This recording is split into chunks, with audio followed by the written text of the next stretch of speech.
Rajbagh police station क्षेत्र के अंतर्गत एक मामला जो है वो सामने आया है।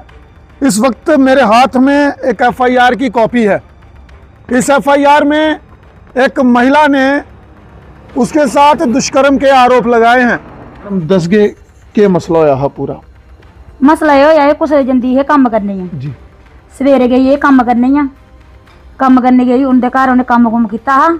ठीक है। उन मुड़ा नोड़ी एक मम्मी ही ते एक नोड़ा मुड़ा ही ते मुड़ा हो गया उधर दूए कमरे च ते जेड़ा नोड़े वाला मुड़ा ते ओ गया दूए कमरे च जेड़ा नोड़ा भरा ते ओ लगी थी कमरे च झाड़ू मारन। झाड़ू मारदे मारदे उन दरवाजा ले कर लिया बंद, दरवाजा बंद कर लिया ते नोड़ा लिया उन मुंह बन्नी नोड़े कन्नै गलत काम किया नोड़े कन्नै। जिस महिला की तरफ से आरोप लगे हैं वो महिला गूंगी है और बहरी भी है। ना ही वो महिला बोल सकती है ना वो महिला सुन सकती है। 6 बजे मिगी सनाया ये गल, मैं कहीं डरदे सनाया नहीं साढ़े कन्नै कि साढ़े कन्नै ये गल होई दी है। फिर मैं क्या हूँ मां नेरा होई गया राती मैं लेके तुम कुत्थे जाना मां लो लगी लैंदे लो लगी अस ठाणे गए इ'यां गलबात महा होई ते केह् करना केह् कीता जाए न्हाड़ा हाँ तुसें नुआढ़े इशारे तू जाने मां में न्हाड़ा सारा समझनी है पुच्छो इसी। इन्न भी आख्या कि एह् गल्ल है भला मैं उत्थे इंदे घर कम्म करने गई ते इन मुड़े ने मेरे गलत कम्म कीता। उत्थे अस घंटा 2 घंटे 2.5 3 घंटे अस बैठी रहियां साढ़ी कुसै नहीं सुनी है।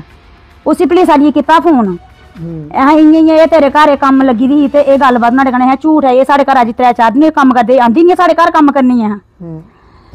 मैं आखेआ महा हून केह् करना न्हाड़ा हाँ असें तुस उसी पुच्छी लो नुआढ़ा नंबर है महा नंबर भी नंबर दित्ता उ'नें मतलब मुंशी ने कीता उसी फोन हाँ एह्दे कन्नै कोई गल्लबात होई है कम्म करने साढ़े आंदी नहीं न्हाड़े कन्नै केह् गल्लबात होनी। इन्ने चिर जिन्ने चिर ओह् न्हाड़े कन्नै मुंशी लग्गा गल्ल करन गल्ल करदे पुज्जी आई थाने दे अंदर इसी ओह् धमकी लगी पे मारन तू जे इसी सद्देआ ओह् कम्म करने ताइयें कम्म करने गेई आई।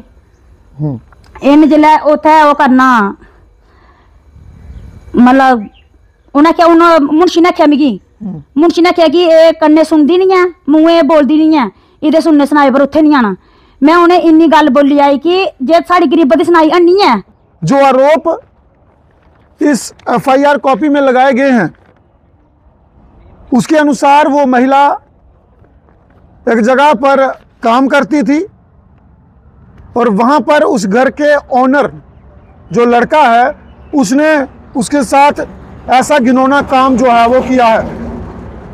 ये एफआईआर जो है वो आज की डेट में दर्ज हुई है।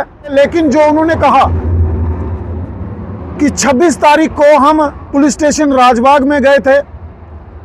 जब हम पुलिस स्टेशन में पहुंचते हैं अंदर जो वुमेन डेस्क है वहां पर हम गए।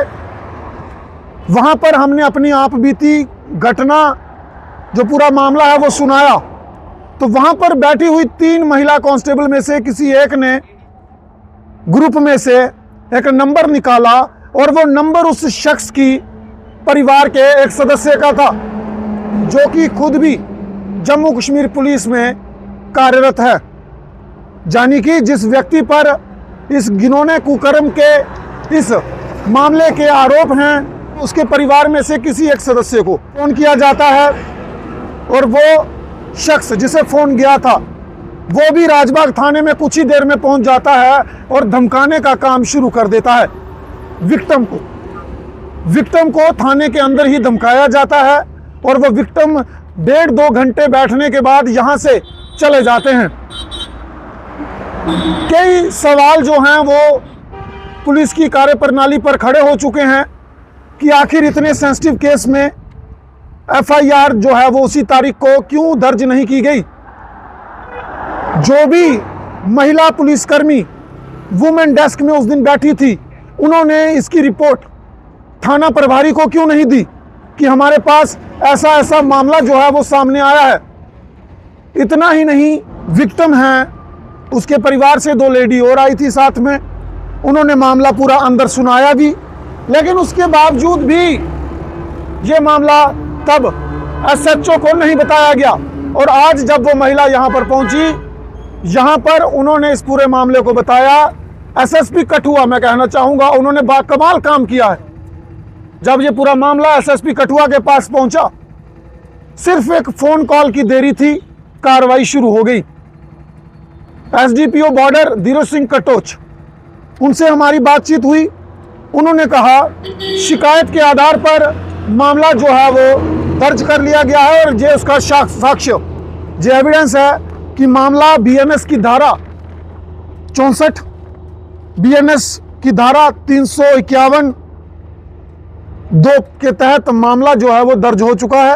आप खुद अनुमान लगाइए कि किस तरह की पुलिस की कार्यप्रणाली रही है और जब तक बड़े आला अधिकारी खुद इसमें संज्ञान ना लें तब तक कोई कार्रवाई जो है वो नहीं हुई थी। इसमें आप उस शख्स की बात भी सुनेंगे जिसने इस पूरे मामले को पुलिस तक पहुंचाया, एसएसपी कठुआ तक पहुंचाया। सुखदेव जी हमारे साथ हैं। सुखदेव जी, क्या पूरा मामला था, क्या पूरी घटना थी, ये बताएंगे। अभी भी कुछ यहाँ पर हो रहा था, क्या पूरा मामला? सर घटना जैसे आपने सब बताई दी है कि 25 तारीख की ये घटना है सर। मैं आउट ऑफ स्टेशन था, आउट ऑफ स्टेशन के मैं अब्रोड गया हुआ था। हमने वही बताया जो हमने इसमें पढ़ा है। मैं वो जो लेडीज है वो गूंगी है, बहरी है और वो लोगों के घर में काम करके अपना जीविका चलाती है, अपना बच्चा पालती है। उसका पति जो है वो बेड 16 साल से बेड के ऊपर है। वो लोगों के घर में काम करते हैं। जो जिस घर में ये काम कर रही है महीना 1.5 महीने से इसके घर में काम करती है। ये पुलिस वाली है शायद लेडीज़ कोई। अभी आपने देखा होगा मेरे से आकर उसने बहस करने स्टार्ट कर दी कि आप कौन हो, क्या हो, क्या नहीं हो।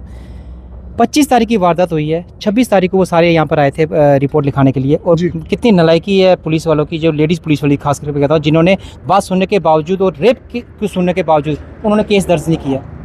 कहाँ इनकी इंसानियत मर गई है। जब मैं रात को 1:30 बजे घर पहुँचा और सुबह में इनको लेके मैं यहाँ पर आया। मैंने बहुत बोला इनको, मैं क्या आपने गलत किया, जो इनका कम से कम इनका मेडिकल कराते हैं। झूठ है, सच है, दूध क्या है क्या नहीं, दूध का दूध, पानी का पानी हुआ था।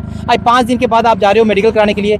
फिर मैंने यहाँ पर एप्लीकेशन देके मैं एसएसपी साहब के पास गया, लेकिन मैं शुक्रिया अदा करता हूँ एसएसपी साहब का, जिन्होंने 1 सेकंड नहीं लगाया। बस इतनी बात सुनी उन्होंने कि लड़की के साथ रेप हुआ है। उन्होंने इमीडिएटली बड़े अपने अधिकारी को, जिसको भी होगा, डीएसपी है, एसपी ऑपरेशन, सबको फ़ोन किया कि उस सस्पेंड करो उस बंदे को जिसने इनकी रिपोर्ट नहीं लिखी। अब मुझे पता नहीं वो सस्पेंड हुआ नहीं हुआ है, लेकिन बहुत गलत बात है। ऐसे केस अगर आप उनका साथ ही दोगे तो कौन देगा गरीब आवाम के साथ। मुझे जैसे पता लगा मैं यहाँ पर आया, मेरे साथ और भी जो समाज के जो लोग हैं, अमीर चंद हैं, इंद्रपाल सिंह रिकी हैं, वो सारे मेरे साथ खड़े हो गए कि ये नहीं, इस लेडी के साथ गलत हुआ है। और अभी मैं जब यहाँ पर आया तो दोबारा वो लेडी, जब मैं एफआईआर की कॉपी लेने आया था कि जो यहाँ पर जो आईपीओ हैं जो इन्वेस्टिगेशन कर रहे हैं, उन्होंने मुझे फ़ोन किया था कि एफआईआर दर्ज हो गई है, उस लेडीज़ का वो करना है। अब मैं उनसे ये पूछ रहा हूँ कि जो अब आप वो कराने जा रहे हो मेडिकल, क्या 5 दिन के बाद वो रेलिवेंट, क्या वो सबूत, क्या वो प्रूफ मिल पाएंगे? अगर प्रूफ नहीं मिलते हैं, इसका पूरा का पूरा दोष उन 3 लेडीज़ कांस्टेबल का है जिन्होंने यहाँ पर एफआईआर उसने नहीं लिखाई, जिन्होंने इस लेडीज़ का डिले किया। अच्छा, डिले तो किया। उस दिन जब ये एप्लीकेशन लिखाने आए थे तो उसकी बहन को यहाँ पर बुला के इनको थ्रेटन कराया, इस लेडी को थ्रेटन कराया, इनको यहाँ से भगाया। जब ये लेडी अपने घर पहुंची बेचारी, तो घर भी उनके घर पहुंच गई पुलिस वाली उनको थ्रेटन करने के, तुम ये क्या कर रहे हो, मैं तुम्हारे खिलाफ ये करूँगी वो करूँगी। अब झूठे प्रोपेगेंडा, झूठे केस बना के इनको दबाने की कोशिश की जा रही है। लेकिन ये ध्यान रख ले, इन गरीब आवाम के साथ सुखदेव सिंह खड़ा है। मैं इनको इंसाफ दिला के रहूँगा, जो मर्जी हो जाए।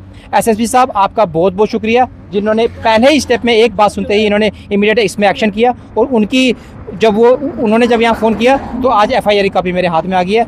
अब मैं उम्मीद करता हूँ पुलिस वाले गए हैं उसको अरेस्ट करने के लिए, उसकी सिस्टर तो यहाँ पर आ गई है। मैं देखो अंदर भी जाके पुलिस के सामने मुझे धमकी दे रही है।